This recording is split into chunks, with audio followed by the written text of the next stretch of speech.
शिक्षा निकेतन high school class 8 हम अतीत भाग 2 का अभी तक पढ़ रहे थे सेकंड लेसन।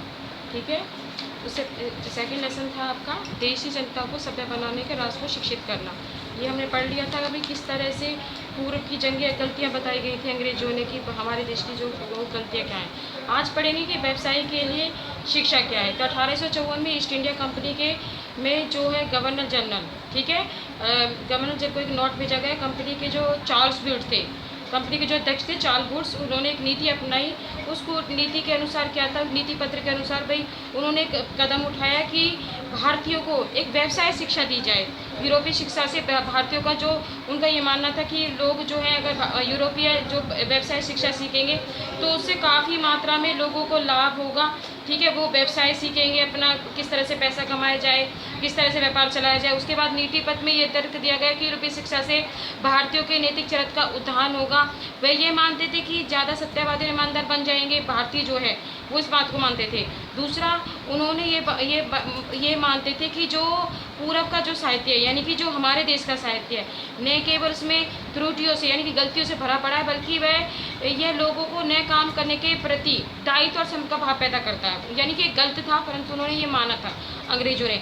तो 1854 के नीति पत्र के बाद तो अंग्रेजों ने कई कदम उठाए, जैसे सरकारी शिक्षा विभागों का, यानी कि सरकारी जो शिक्षा थी उसको विभागों को, जैसे उसके विभाग को गठन किया गया ताकि शिक्षा संबंधी सही मामले सरकार के नियंत्रण में आ सके। यानी कि उन्होंने सारे जो शिक्षा के भाग थे उनको अपने नियंत्रण में ले लिया था। 1857 में मेरठ और दिल्ली में जब 1857 का विद्रोह चल रहा था तो सिपाही तो विद्रोह कर रहे थे, परंतु उसी समय कलकत्ता और मद्रास और बम्बई में अंग्रेजों ने क्या करा, बम्बई और विश्वविद्यालयों की स्थापना की थी। ठीक है, इस प्रकार से उन्होंने हमारी जो शिक्षा प्रणाली थी उसमें परिवर्तन कर दिया। तो ये तो थी चार्ल्स वुड की नीति पत्र। उसके बाद पढ़ेंगे कि भाई स्थानीय हमारे जो देश की जो स्कूल थे उनका क्या हुआ था। इसमें क्या हुआ था कि जो 1830 में जो एडम थे, विलियम एडम, वो एक अंग्रेज थे जो कि बंगाल और बिहार में हमारे जो स्कूलों का दौरा करने के लिए आए थे। तो उन्होंने देखा कि भाई हमारे जो यहाँ के स्कूल कैसे थे, जिसमें उसमें देखा कि भाई 20 से ज़्यादा एक क्लास में विद्यार्थी नहीं होते थे। ठीक है, और ज़्यादातर जो कुल काफ़ी जो संख्या में पढ़ने वाले जो छात्रों की काफ़ी संख्या थी 20 लाख से भी ज़्यादा थी। कहाँ पर, बिहार और सिर्फ बंगाल में। एक कक्षा में यानी 20 बच्चे होते थे, परंतु पूरे उसमें 20 लाख से भी ज़्यादा बच्चे थे।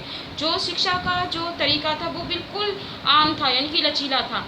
ठीक है, उसमें उन्होंने देखा कि भी बच्चों के पास किताबें नहीं होती थी, ओरल शिक्षा होती थी, कुर्सियाँ नहीं होती थी, बेंच नहीं होते थे, बच्चों की हाजिरी लगाने का इंतजाम नहीं होता था, बच्चे पेड़ के नीचे पढ़ते थे या गुरु के घर जाकर पढ़ते थे।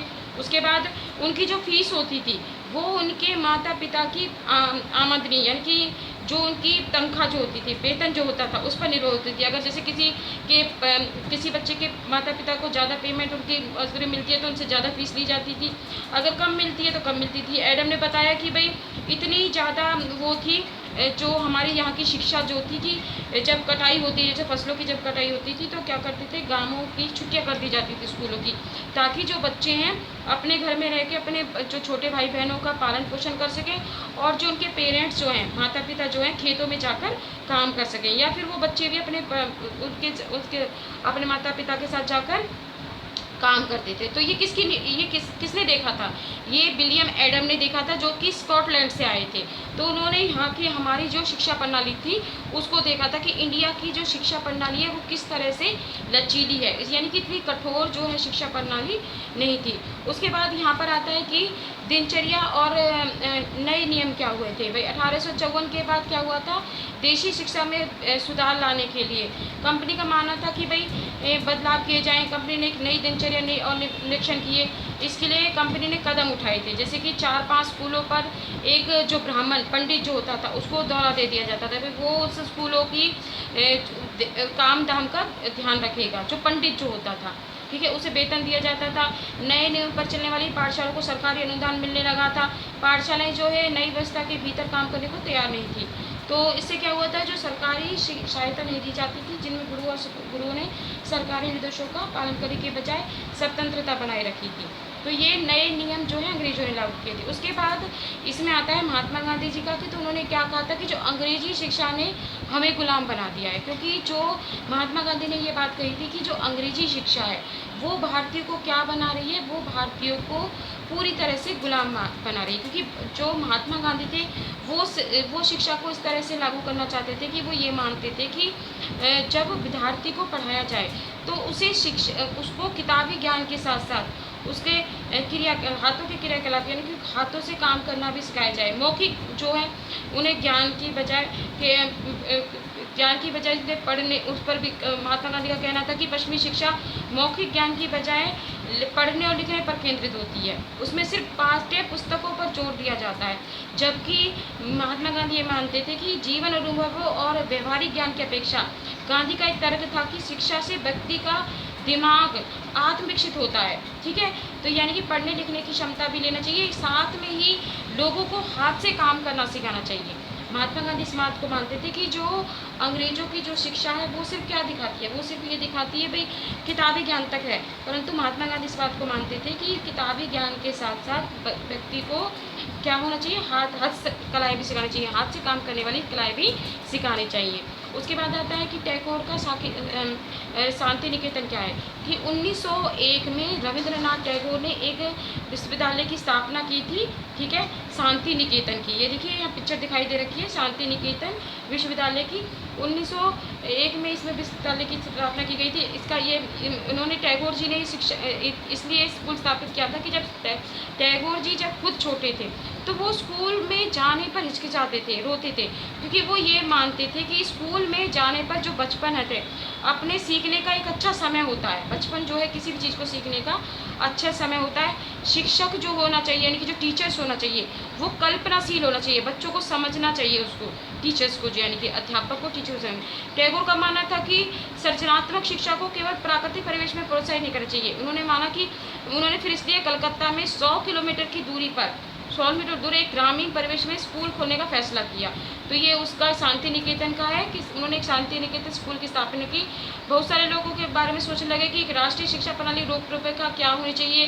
अंग्रेजों द्वारा स्थापित की गई व्यवस्था में परिवर्तन चाहते थे। उनका मानना था कि इसी व्यवस्था को इस तरह से फैलाया जाए कि जिसमें ज़्यादा से ज़्यादा लोगों को पढ़ने का मौका मिले। तो रविंद्रनाथ टैगोर ने 1901 में ये शांति निकेतन की स्थापना की थी कि जिसमें बच्चों को कल्पनाशील होना चाहिए शिक्षक को, ताकि वो बच्चों को समझ सके इस तरह से। तो ये आपका लेसन कंप्लीट हो गया है।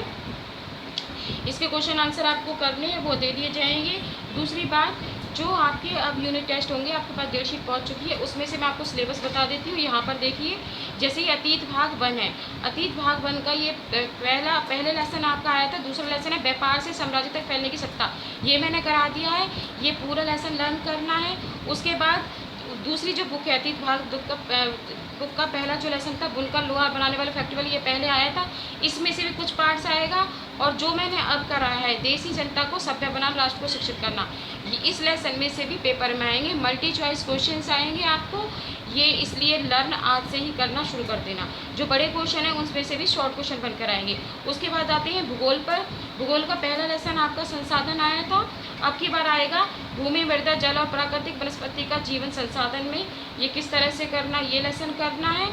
इसके भी short questions multi choice questions आएंगे और कुछ पार्ट फर्स्ट लेसन का भी आएगा। उसके बाद आपका आता है सिविक्स। सिविक्स में से आपका पहला लेसन आया था भारतीय संविधान, अब की बार आएगा धर्मनिरपेक्षता की समझ। ठीक है, कि धर्मनिरपेक्षता। और इसका थर्ड लेसन भी थोड़ा बहुत एक बार रीड कर लेना। इसमें से भी कुछ क्वेश्चंस आपको जर्नल क्वेश्चंस पूछे जा सकते हैं। ये आपका यूटी का सिलेबस है। ठीक है, ये आज के लिए इतना ही। अभी थोड़ी देर बाद मैं आपको उसका भी हिंदी का भी बताऊंगी।